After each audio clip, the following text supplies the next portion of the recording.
Hi everyone, Mr. Williams here from UWC SEA East Campus Library. We're just going to cover 6 tips to read a book fast for your research. Research for the extended essay or TOK presentation or an IA can be overwhelming. Our problem is often in not necessarily finding enough information. Databases and internet provide us with mountains of resources. But the real problem is narrowing our research down into a focused question and concise essay that makes sense to our readers. When we pick up a book that we think might be relevant, we might have that despairing sense of that we know it is good information, but when will we ever have time to read all of this text? We put the book down and opt for an easier solution, another game of Among Us. But there are 2 reasons why you don't need to put that big, thick, intimidating book in your hand down.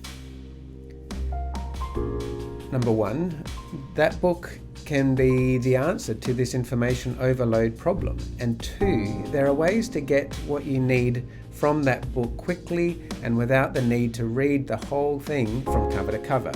I'll share some of those tips with you now. Don't get me wrong, deep and immersive reading in non-fiction text is a wonderful experience, but it is not the only way to read. Scholars, teachers, librarians, business people, parents, friends, we all read in many different ways. Speed reading and non-fiction text is just one of those ways.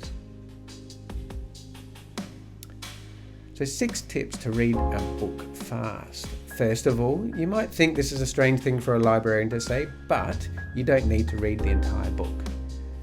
2, read the blurb. 3, scan the headings in the book. 4, look for the summary content. 5, there are some paragraph reading strategies to use. At this point, there is still no need to read everything.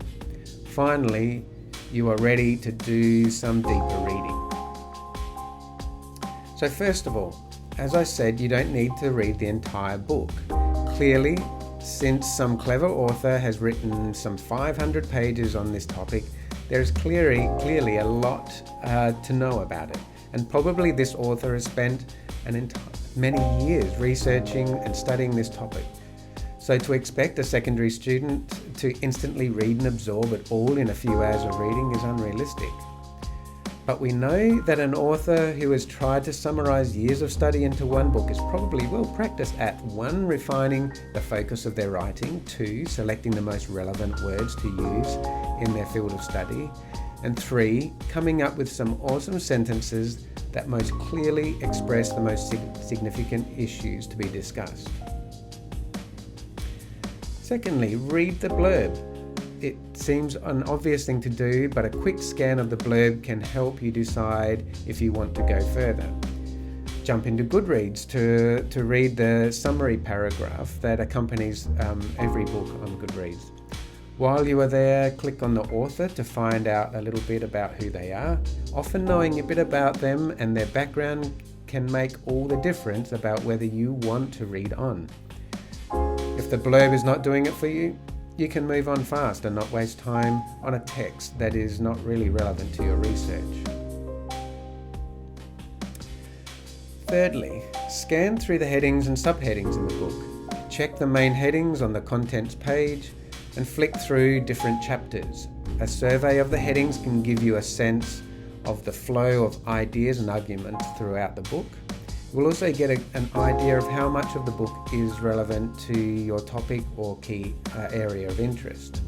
It will also give you some idea of some of the key words or the vocabulary used in this field of study. Fourthly, to get a little bit deeper into the book, if you still want to go further, look at the places where key ideas are summarized. The introduction chapter and the prologue are an obvious place to start, and this may sound strange coming from a librarian, but it is fine to read the end of the book first. Jump to the conclusion. So before you have even spent a couple of minutes in a book, you already have a good idea whether you want to read further or if it's time to go find another book. Paragraph reading. So you may have decided at this point, 60 seconds into examining this book, that maybe, just maybe, this book might have information you need. So you're wondering, should I start reading this book? If you think this might be the book for you, and you may have found a chapter that could be relevant, you still don't need to read every word. You can skip through a chapter fast by reading the first and last sentence of each paragraph.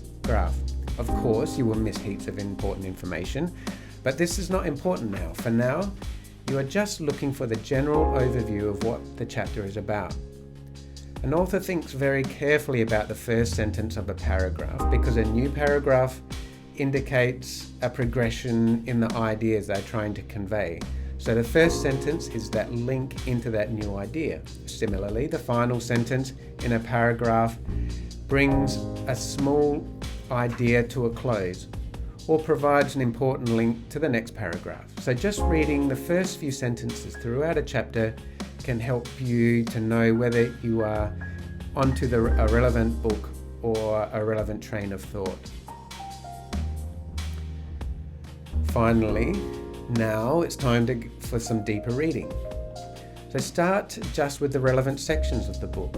By this time, you'll be much more certain this reading is worth the time you put into it. Again, you are still not aiming to read the entire book, just the relevant sections.